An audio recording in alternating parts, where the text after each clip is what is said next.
성도들을 향한 주님의 기대 하나가 성도의 신앙 고백이라 라고 하는 것을 저는 말씀을 통해서 생각해 봅니다.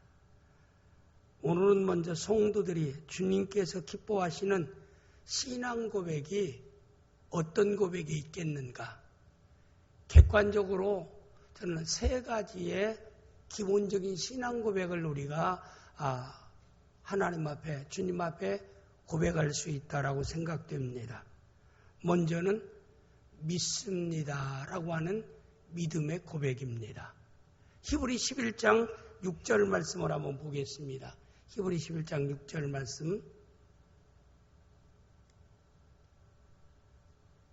다 같이 시작.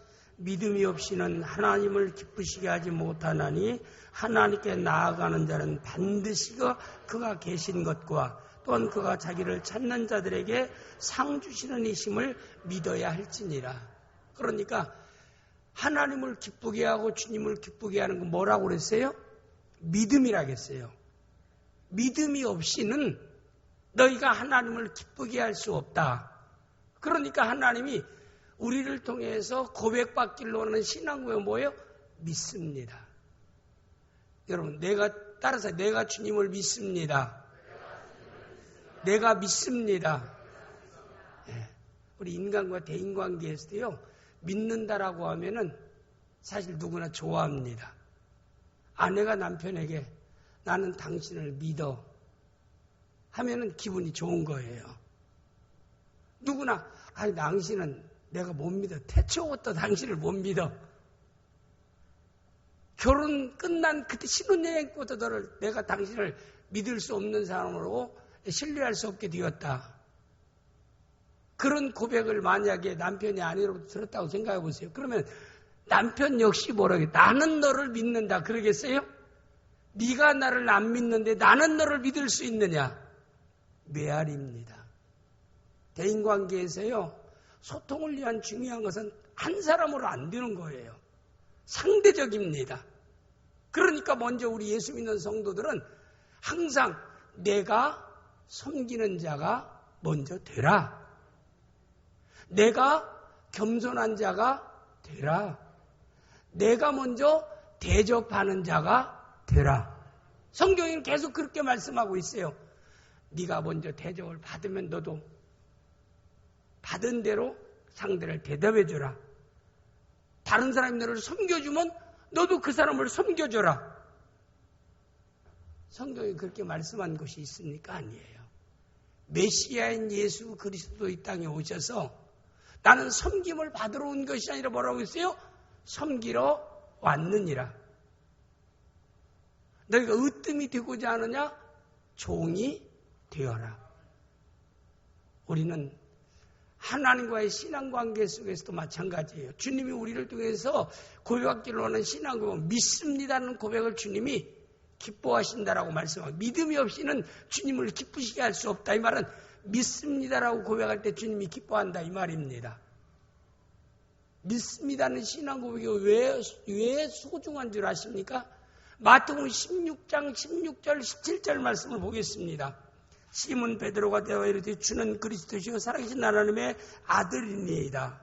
17절에 예수께서 대답하여 이르시되 바요나시모나 내가 복이 있도다 그랬어요. 주는 그리스도시요 살아계신 하나님의 아들이니이다. 빌립보 지역에서 예수님이 제자들에게 이 지역 사람들이 나를 누구라 하느냐?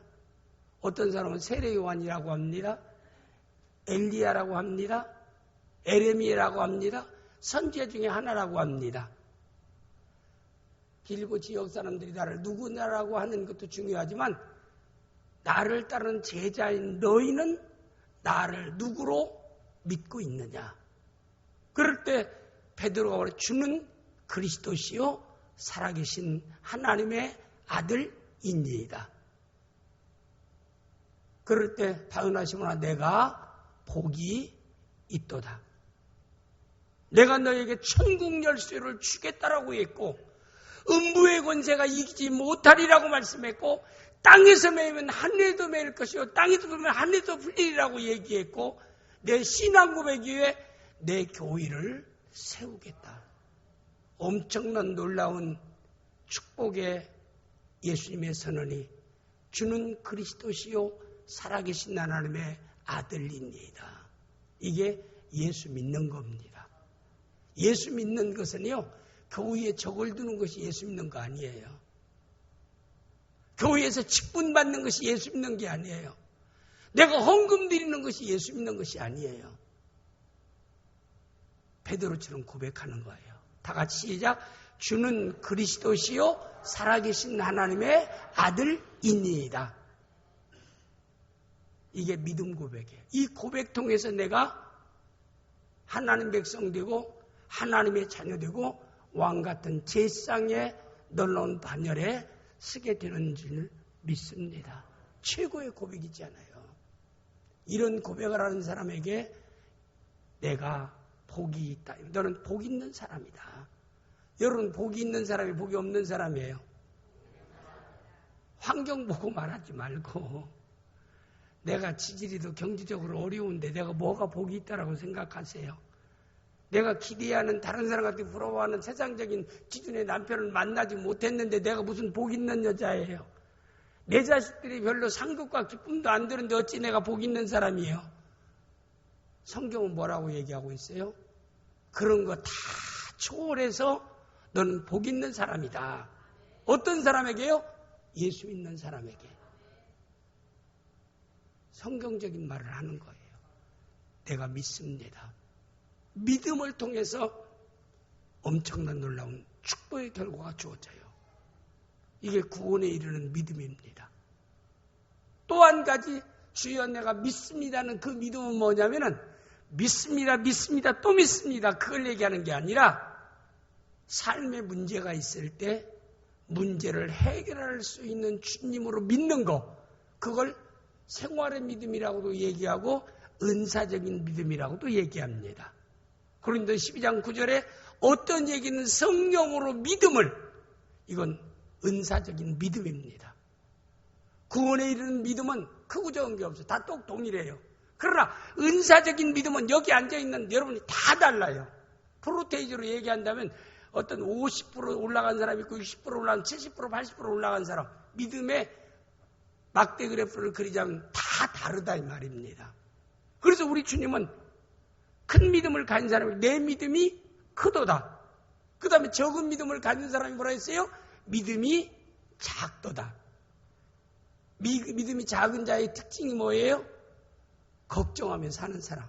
예수 믿어도요, 안 믿는 사람과 똑같이 걱정, 염려하며 살아가요. 여러분, 걱정하고 사십니까? 입만 열었다 하면 염려하고 사십니까? 예수는 믿는데도 세상 사람과 똑같이 걱정하며 사는 사람은 믿음이 큰 사람이에요? 적은 사람이에요? 믿음이 적은 사람. 환경을 두려워하는 사람.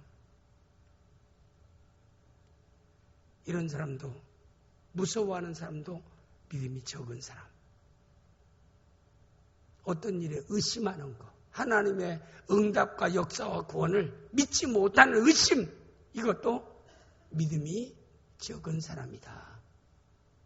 여기서 주여 내가 믿나이다 라고 하는 그 믿음은, 제가 얘기하는 믿음은 문제를 해결하는 힘인 믿음을 얘기하는 겁니다. 이건 마태복음 8장 13절 말씀에 예수님이 시작, 예수께서 백부장에게 이르시되 가라 내 믿음대로 될지어다.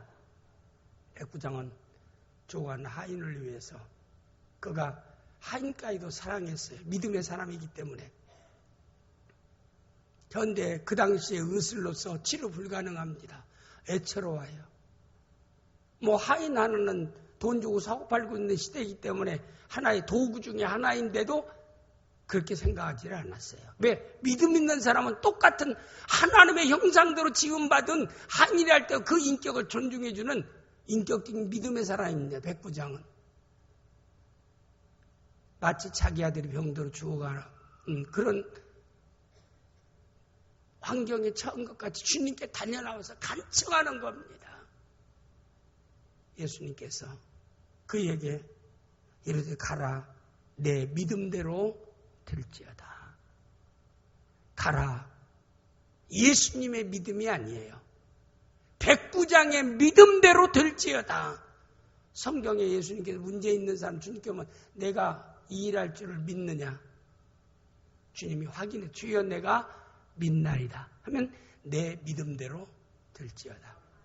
믿습니다라고 하는 것은 굉장히 우리에게 하나님의 축복의 통로도 되어집니다. 축복의 하나의 조건도 되어지는 거예요. 내가 이렇게 왕같은 제사장 하나님의 자녀 되어지는 놀라운 축복도 믿음 고백을 통해서 주어졌지만 이 땅에 살면서 여러 가지 삶의 문제나 산과 작은 큰 문제를 극복하고 해결하는 중요한 요소가 믿음입니다. 그래서 여러분과 제가 주님 앞에 고백할 수 있는 신앙 고백은 믿습니다라고 하는 고백입니다. 믿음을 고백하며 살 수 있기를 바랍니다. 믿음을 고백하며 살 수 있기를 바랍니다. 입술로 고백하고 마음으로 고백하고 생활로 고백하고 그런 믿음에 고백하는 사람을 봤잖아요. 우리가 그 사드락고에서 아벤노에게 느부갓네살 왕이 얘기했잖아요. 이 뜨거운 불물 가운데 누가 너희를 건져내겠으며 왕의 손에서 누가 너를 건져내겠느냐. 왕이요. 우리가 믿는 하나님이 왕의 손에서도 건져내시겠고 불 가운데서도 건져내시리이다. 이게 큰 믿음의 고백입니다. 왕의 손에도 건져내시겠고 불 가운데서 건져내시리라. 그리하지 아니할지라도 왕이 세운 금신상에게 절하지 아니할 줄을 아옵소서. 믿음을 입술로만 고백하는 걸 아니라 생활로 고백하는 거예요. 그 한마디 고백 때문에 이들은 뜨거운 실베를 뜨겁게 한 불물 가운데 던져지는 결과가 주어졌습니다. 믿음을 따는 사람에게 불 가운데 떨어지는 그런 시련과 고난이 다가올 수 있어요. 그러나 떨어졌을 때 누가 역사해요? 주님이 역사하십니다. 감옥에 갇혔을 때 주님이 역사하십니다. 종으로 발려간 현장에서 주님이 역사하십니다. 사정 속에 던져진 상황에서 주님이 역사하십니다. 우리가 여러분과 저는 항상 주여 믿습니다. 주님 내가 믿습니다. 이런 고백하며 살 수 있는 성도가 되어질 수 있기를 주님으로 축복합니다. 또 한 가지 고백은 뭘까요? 감사합니다요. 옆 사람한테 감사합니다. 옆 사람한테 감사하다는 얘기가 아니라 주님 앞에 감사하단 말입니다. 주님 앞에만 감사해서 되겠습니까? 대인관계에서도 감사해야 되지요. 남편 아내에게 고맙습니다. 아내는 남편에게 고맙습니다. 기분이 좋을까요? 나쁠까요? 아내의 역할도 굉장히 힘든 역할이에요.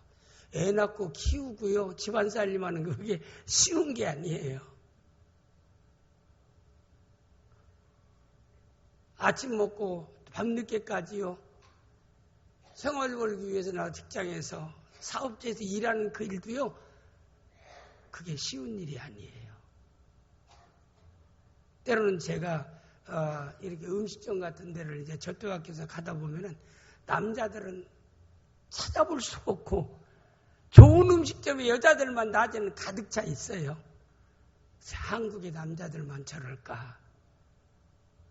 그렇게 열심히 일하다가 나중에 60대 되면 이제 또 이사 갈 때 강아지 안고 있어야 되고.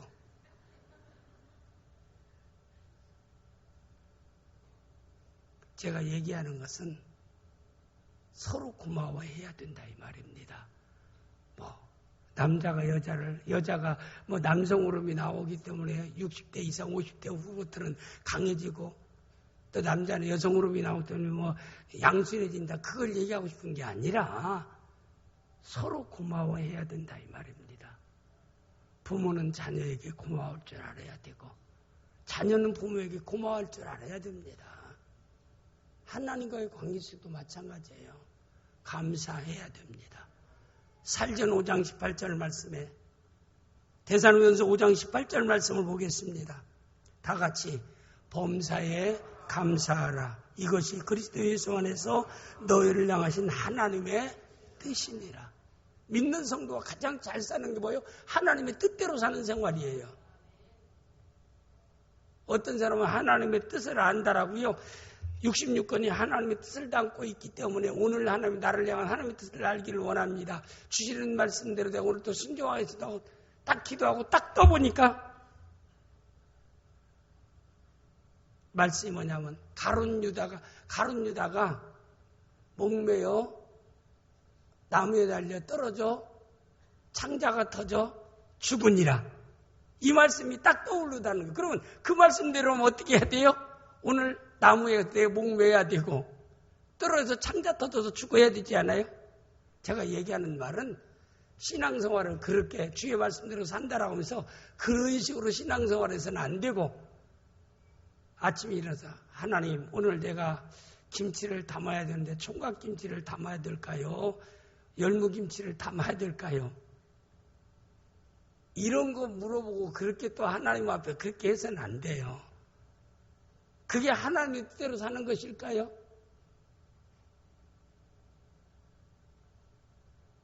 하나님의 뜻대로 사는 자는 분명히 알죠. 감사하며 사는 겁니다. 감사하며 사는 겁니다. 이것도 범사의 감사. 우리가 범사에 감사할 이유는 로마서 8장 28절이 있기 때문에 그래요. 로마 8장 28절이 뭐예요? 우리가 알거니와 하나님을 사랑하는 자 곧 그대로 부르심을 입은 자들의 모든 것이 합력하여 합력이라 모든 것 가운데서는 내가 고통으로 여겨지는 환경과 조건도 모든 가운데 있습니다. 오늘 눈물을 흘리게 하는 그런 환경과 조건도 모든 것 가운데 있어요. 모든 것이란 말은 우리의 삶의 전부를 얘기하는 거예요. 우리의 삶이 그렇게 환경적으로 기쁘고 즐거운 일이 더 많아요. 고통스럽고 힘들고 어렵고 평범한 일이 더 많아요. 문순의 집사님 어떤 게 더 많아요? 전자요 후자요? 후자래요. 아유 집사님 얼마나 힘들고 어렵게 사니. 정상희 집사님 잘 좀 해드려요. 저기 힘들다고 하잖아요. 너나 할 것이 마찬가지예요. 그런데 범사에 감사하라. 사람이 감정적으로 예수 믿는 눈물을 흘릴 일이 있으면 눈물을 흘려요. 고통스러운 일 당하면 잠을 못 이루는데 그건 감정할 때 이성과 감정을 가진 사람은 당연한 반응입니다. 본능적인 반응이에요. 그렇지 않으면 그건 하나님이라고요.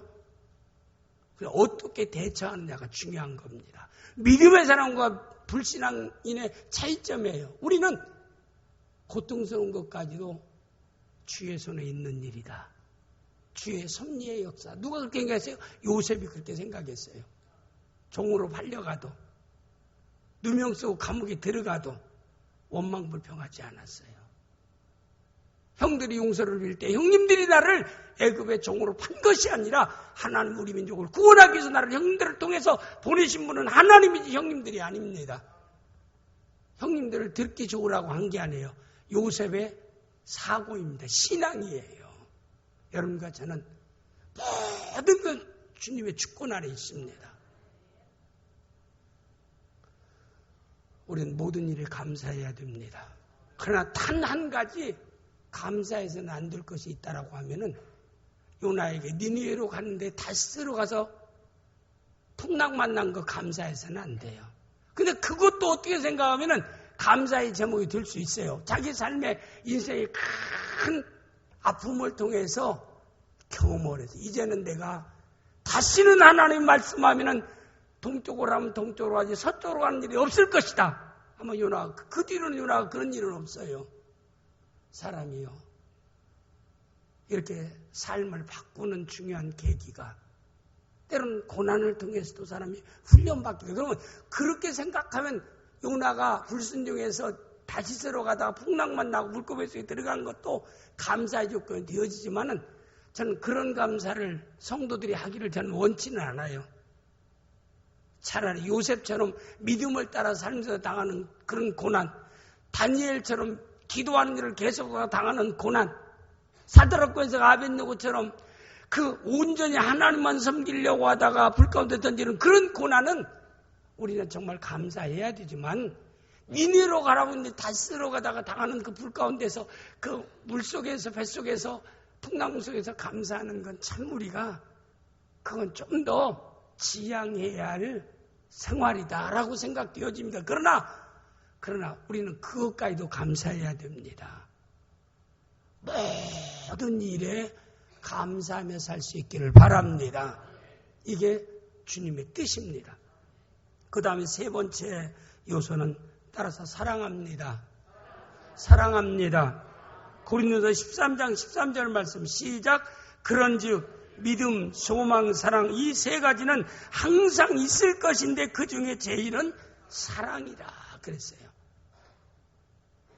우리 주님이 너에게 새로운 계명을 주노니 마음과 뜻과 정성을 다해 주 너희 하나님을 사랑하라. 이것이 첫째 되는 계명이라고 그랬어요. 둘째는 이와 같이 내 이웃을 내 몸과 같이 사랑하라. 우리는 사랑하며 살아야 되는데 먼저 하나님께서 우리에게 요구하는 것은 사랑 고백을 원하신다 이 말입니다. 그래서 여러분과 저는 주님, 내가 주님을 사랑합니다. 시작. 진짜 사랑을 고백할 때 우리 주님이 기뻐하신다 이 말입니다.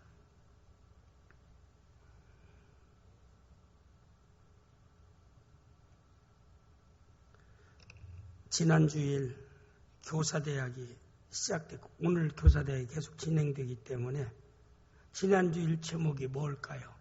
자녀는 여호와의 기업이요 상급이라는 주제를 가지고 말씀을 드렸습니다.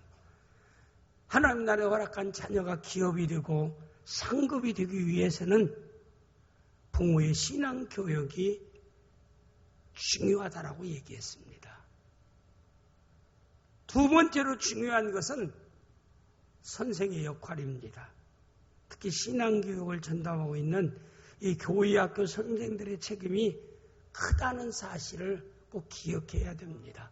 첫째는 부모의 신앙교육, 두 번째는 신앙을 교육하는 교회학교 교사들의 책임이 막중하다라고 하는 것을 말씀을 드리려고 합니다. 오늘 본문 말씀에서 부활하신 예수님이 예루살렘이 아닌 갈릴리 바다, 사람을 낚는 어부로서의 사명을 감당해야 되고 예루살렘을 떠나서는 안 될 베드로가 예루살렘을 떠나서 사람 낚는 어부의 삶이 아니라 살아서 움직이는 물고기 잡는 어부로 되돌아가서 3년 전에 버렸던 배와 그물을 가지고 그가 밤을 새워가면서 그물질을 합니다. 그런데 빈배가 되었어요. 제가 여러분 얘기하는 빈배라는 것은 왜 베드로가 빈배됐을까요? 그가 있어야 할 장소는 예루살렘입니다. 그가 해야 할 일은 현재 그가 해야 할 일은 전도자의 삶입니다. 있어야 할 장소에 있지 않고 해야 할 일을 하지 아니하고 이탈됐을 때 철로로 가는 기차가 철로길을 이탈했을 때 반드시 사고의 결과가 주어지는 것처럼 베드로가 고기 잡는 것이 죄된 일이 아닙니다. 근데 베드로는 주님 앞에 예루살렘에서 전도자의 삶을 살아야 되는 그런 사명을 받은 자가 예루살렘에 있어야 할 사람이 갈릴리에가 있어요. 전도자의 삶을 살아야 할 사람이 고기 잡는 어부로 돌아갔더라 이 말입니다.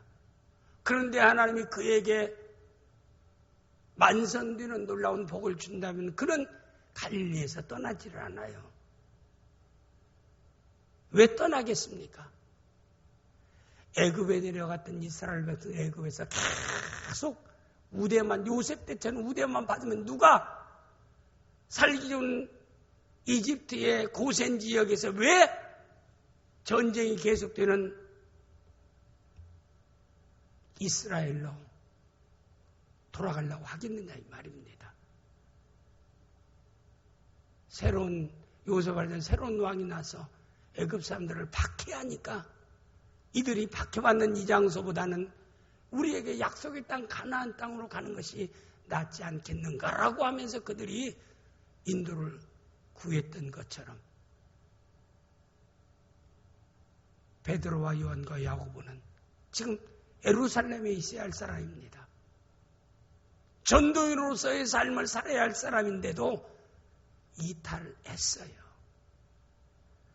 여러분의 삶의 현장에서 빈배됐을 때 꼭 짚고 넘어가야 됩니다. 내가 이 자리에 있어야 할 자리에 있는가? 주님이 나에게 주신 사명의 자리에 사명을 감당하고 있는가? 이것도 점검하는 여러분이 되어질 수 있기를 바랍니다.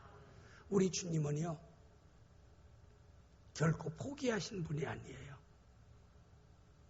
한 번 직분을 맡겼으면 그를 통해서 주님이 이루고자 하는 주님의 기대감이 있습니다. 이루기를 원하시는 주님입니다. 모든 걸 버리고 베드로와 같지만 부활하신 주님은 다시 갈릴리까지 찾아오셨어요. 빈비된 그에게 만선되는 기적을 체험케 하고 난 뒤에 우리 주님이 베드로에게 고백하는 질문했던 내용이 오늘 말씀의 내용입니다. 요한의 아들 시몬아, 내가 나를 사랑하느냐? 요한복음 21장 16절 말씀의 질문입니다. 요한의 아들 시몬아, 내가 나를 사랑하느냐? 내가 나를 사랑하고 있느냐 이 말입니다. 이것도 3번씩이나 예수님이 질문합니다. 내가 나를 사랑하고 있느냐? 우리 예수님은 베드로에게 내가 나를 믿느냐? 내가 내게 베푼 은혜를 네가 감사하느냐? 그걸 질문하지 않았어요. 내가 나를 믿느냐? 내가 너에게 많은 은혜를 베풀었는데 지금도 빈배된 너를 만선되게 했는데 내가 내게 베푼 은혜에 감사하느냐? 그걸 묻지 않고 내가 나를 사랑하느냐? 라는 것을 질문하셨습니다. 이 질문은 베드로를 향하신 질문이기도 하지만 오늘을 살아가는 여러분과 저를 향한 주님의 질문입니다. 낙원교회 교사, 교회학교 교사를 향해서 주님이 질문하는 질문인 줄 믿습니다.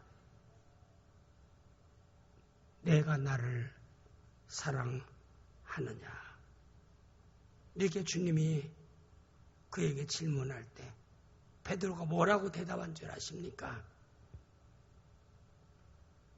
21장 15절 보겠어요. 요한복음 21장 15절. 요한복음 21장 15절 말씀.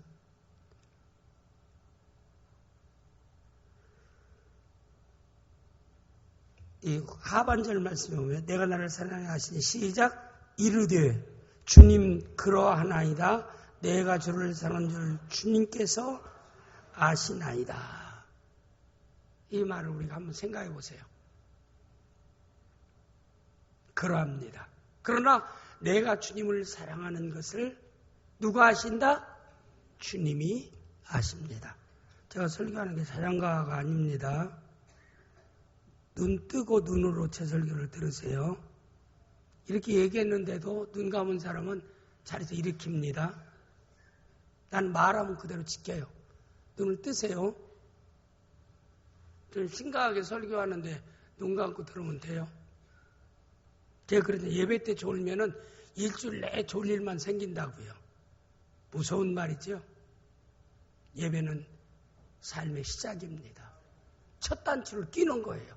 한 주간에 첫 단추를 끼는 겁니다. 예배가 소중한 겁니다.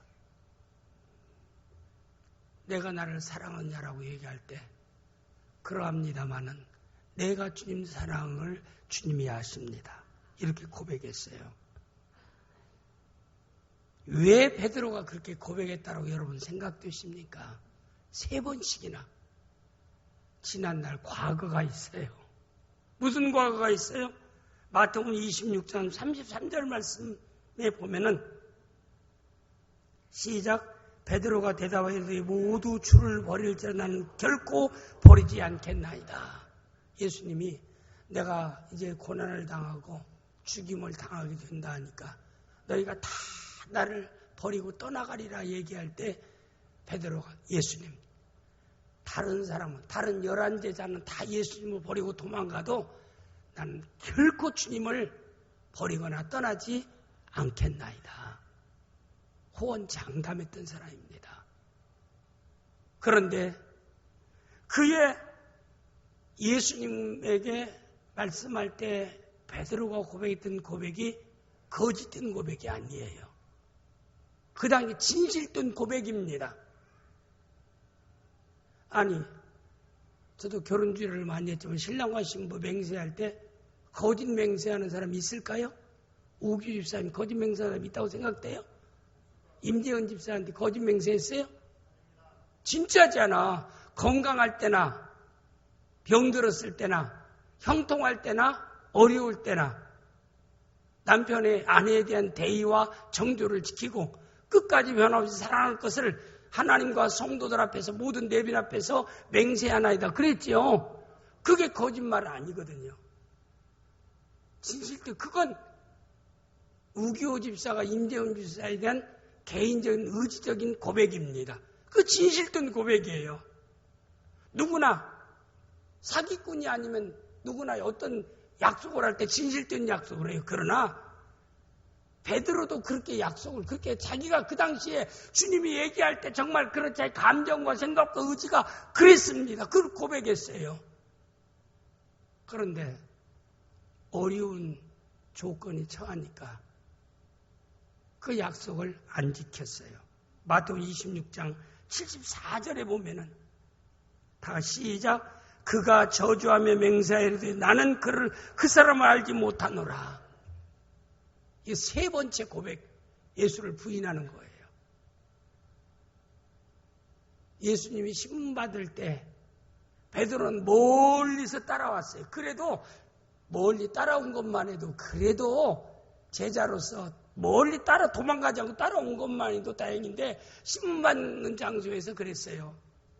저 사람은 예수님과 함께 있던 사람이다. 난 함께 있지 않고 모릅니다. 아니 내가 보니까 저 사람은 예수의 제자인 것 같습니다. 결코 그런 일 없습니다. 아니 저 사람은 내가 확실히 봤다고 하니까 그가 저주하며 예수를 저주하면서 그것도 맹세하면서 이르되 나는 그 사람을 알지 못한다. 아니 조금 더 얼마 전만 해도 뭐라고 했어요. 다 예수님 버리고 도망가도 나는 결단코 주님과 함께 목숨 바쳐서 함께 하겠습니다라고 고백했던 사람이 3번씩이나 예수님을 그것도 저주하며 예수님을 저주하면서 또 내가 맹세하면서 예수를 부인하는 베드로의 나약한 인간의 모습을 우리가 볼 수 있습니다. 그래서 그 일 후에 27절 그 뒤에 75절 이에 베드로가 예수의 말씀이 다 우리 전에 내가 나를 3번 부인하리라 사심이 생각나서 밖에 나가 심히 통곡하니라. 인간의 의지와 결단이 얼마나 나약하다는 것을 우리에게 보여줍니다. 여러분과 저가 예외일 수 없습니다. 여러분과 저랑 똑같아요. 그러나 베드로가 바뀌어진 건 언제인 줄 아십니까? 갈릴리에서 주님 사랑 고백하고 예루살렘에 돌아와서 오순절에 성령 받고 은혜 받고 성령 충만하고 사람이 바뀌었어요. 자기 의지로 사는 게 아니라 성령 이끌려 사는 겁니다. 여러분 기억하세요. 신앙은 머리로 하는 게 아닙니다. 하나님의 은혜로 합니다. 성령 충만함으로 합니다. 사랑 몰라서 못합니까? 아니에요. 사랑에 능력이 있어야 돼요. 힘이 있어야 됩니다. 그 힘은 눈에 보이지 않습니다. 은혜입니다. 은혜 받아야 해요. 성령 충만해야 합니다. 한국교회가 지금 이렇게 나약해지는 이유 중에 뭔 줄 아십니까? 은혜 떨어져서 그래요. 성령 충만함이 소멸돼서 그렇습니다. 오늘 이규 목사가 수요일날 다시 유학 공부하기 떠난다고 저에게 인사하러 왔기 때문에 그랬어요. 딱 두 가지. 첫째, 성경을 많이 읽어라. 100독 이상 성경을 시간 나는 대로 성경을 읽어라. 이게 영적인 능력을 기를 수 있는 무기다. 두 번째는 시간 되는 대로 하나님과 기도하라. 기도가 놓치기 쉬우니까 시간 나서 잠자는 시간을 1시간 줄여서라도 하나님께 기도해라. 이건 성령 충만함의 요소다. 사랑하는 성도들이요, 신앙은 머리로 하는 게 아닙니다. 지적 요소도 소중합니다. 건강해서는 안 됩니다. 그러나 성령 충만해야 돼요. 은혜 받아야 합니다. 그래서 우리가 성령 충만의 가장 중요한 요소는 영적인 하나님의 교통인 기도입니다. 기도는 아무리 강조해도요, 더 강조해야 할 요소입니다. 성령 충만과 기도는 떼어놓을 수가 없는 겁니다. 그래도 새벽에 나와서 기도한다는 거, 이게 참 값지고 복된 일입니다. 시간을 내서 기도할 수 있다는 거, 이게 복된 일입니다. 한국 교회가요, 옛날보다 성경을 하는 지적 수준은 굉장히 높아졌어요. 그러나 힘이 없어졌어요. 한국 교회가 힘이 떨어지고 있어요. 능력을 상실하고 있어요. 기도 응답의 체험이 없어지고 있습니다. 너무나 안타까운 일이에요. 왜 그럴까요? 성령 충만함을 소멸했기 때문입니다. 영적 능력을 소멸했기 때문입니다. 베드로가 오순절을 성령 받고 난 뒤에 그의 삶이 바뀌어진 것을 볼 수가 있습니다. 오늘도 마찬가지예요. 베드로가 이제는 실패 현장에 와서 깨달아요. 예수님이 3번씩이나 질문할 때, 내가 지난번 3번씩 예수님 부인하니까 저렇게 예수님이 질문하는가도 영원히 생각할 수도 있고, 옛날 나는 제자들이 다 예수님을 모른다고 부인하고 떠나도 나는 절대 부인하고 떠나지 않겠다고 호언장담했는데 저주하고 맹세하며 부인했던 자기의 과거의 모습이 떠오르는 거예요. 내가 지금 네가 나를 위해서 내가 주님 사랑합니다. 제자 중에 최고로 사랑합니다. 옛날 같으면 그렇게 해야 돼요. 그렇게 못합니다. 주님, 나는 나약한 자예요. 나는 넘어질 수 있는 자입니다. 내가 이 시간 말해도 나는 지킬 수 있는 자신이 없는 자입니다. 그러나 내가 주님을 사랑하는 내 마음은 우리 주님이 아시고 있지 않습니까? 여러분과 저도 마찬가지해야 돼요. 내 의지와 결단 믿을 수 없어요. 내 감정 믿을 수 없어요. 인간의 내 능력 믿을 수 없어요. 여러분과 저는 성령에 붙잡힌 바 되어질 때, 주의 손에 붙잡힌 바 되어질 때만 능력의 삶을 살아가는 귀한 성도가 되어질 줄을 믿습니다. 여러분 가정에 주의 놀라운 능력의 역사가 나타나고 우리 낙원교회에 하나님의 놀라운 능력의 역사를 체험하게 되어지고 한국교회가 제2의 60, 70년대의 놀라운 그리스도의 계절이 다시 오는 놀라운 역사가 성령 충만함을 통해서만 있게 될 줄을 믿습니다. 그 일이 누구로부터? 나로부터 출발될 수 있기를 주님의 이름으로 축복합니다. 주님의 이름으로 축복합니다. 오늘 요한복음 21장에서 중요한 핵심 키워드는 뭔 줄 아십니까?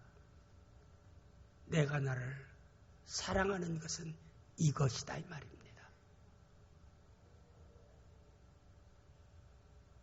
내가 나를 사랑하는 것은 이것이다. 그게 뭔 줄 아십니까? 내가 내게 맡긴 사명이라 이 말입니다. 이 땅에 사명이 없는 사람은 하나도 없어요. 5달란트를 받았든 2달란트를 받았든 1달란트를 받았든 이 달란트가 사명입니다. 사명이 없으면 여러분을 살게 하질 않아요. 백장인 장로님, 오늘 이렇게 살아있게 하신 것은 하나님이 기대하는 사명이 있기 때문입니다. 김영주 길사님을 지금도 이렇게 생존하게 하신 것은 주님이 기대하는 사명이 있기 때문입니다. 이유갑 집사님을 이렇게 지금 예배할 수 있는 이 자리에 앉아있게 하신 것은 주님이 기대하는 사명이 있기 때문입니다. 놓지 마세요. 어느 선교사가 얘기한 대로 아프리카 지역에서 생명이 위태로운 가운데 하나님이 기적으로 살아났어요. 그러는데 그가 고백한 유명한 말이 사명이 있는 한 죽지 않는다 그랬어요. 사명이 있는 한 죽지 않는다. 여러분 암 크게 걱정하지 마세요. 하나님 여러분을 기대하는 사명이 있기에 여러분을 살려놓으셨습니다. 오늘도 주님은 나에게 질문하십니다. 아무개야, 내가 나를 사랑하느냐? 내가 주님 사랑하는 거 주님이 아십니다. 내가 너에게 맡긴 사명을 감당하라.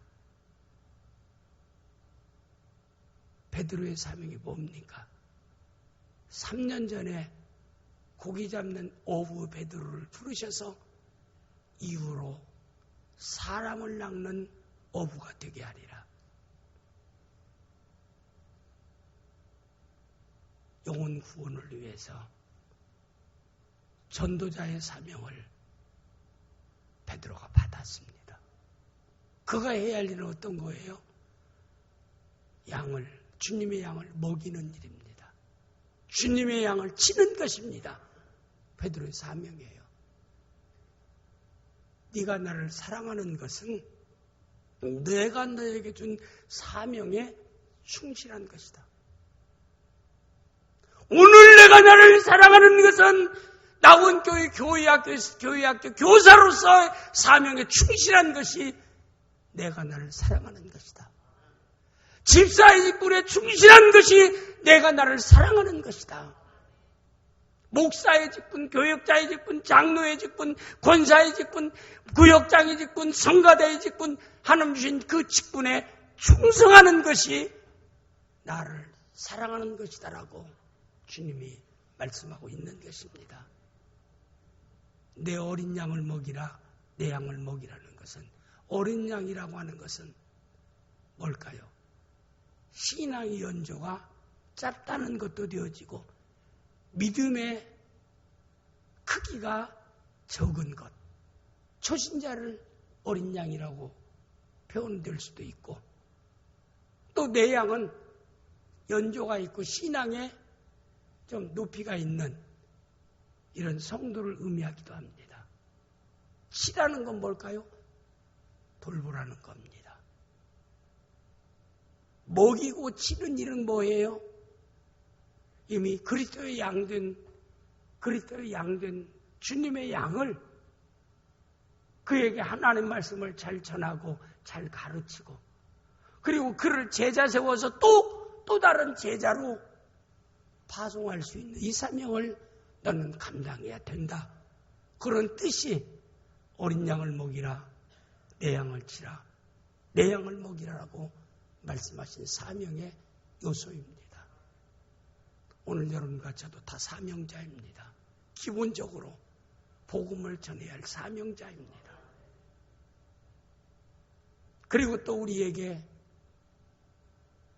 가정에서도 남편이 교회 나온 지 얼마 안 되면은 그에게 말씀을 잘 가르쳐주고, 그리고 또 신앙도 잘할 수 있도록 그를 이끌어주는 것도 치는 거예요. 양을 친다는 것은 이끌어주는 것을 얘기합니다. 믿음 생활 잘하도록 협력해주는 것도 얘기하는 겁니다. 그가 자기가 어느 정도 해놓고 스스로가 나갈 수 있도록 돌보는 것도 다 주님이 주신 사명 감당하는 그 일이요, 이것이 주님을 사랑하는 것이라고 말씀하고 있습니다. 우리 낙원의 모든 성도들은 오늘 또 우리 주님 우리에게 믿습니다. 감사합니다. 그 고백도 우리를 통해서 듣기를 원하지만은 사랑한다는 고백을 듣기를 원합니다. 오늘 또 나를 향해서, 우리 낙원교 교사대학의 교사들을 향해서, 우리 전 직분자들을 향해서 아무개야 내가 나를 사랑하느냐? 라고 오늘도 질문하고 있습니다. 내가 주님 사랑하는 거 주님이 아신다라고 고백할 때 너에게 맡긴 사명에 충성된 자가 되라. 이것이 곧 나를 사랑하는 것이다 라는 것을 마음에 담기를 주님의 이름으로 축복합니다. 기도하겠습니다.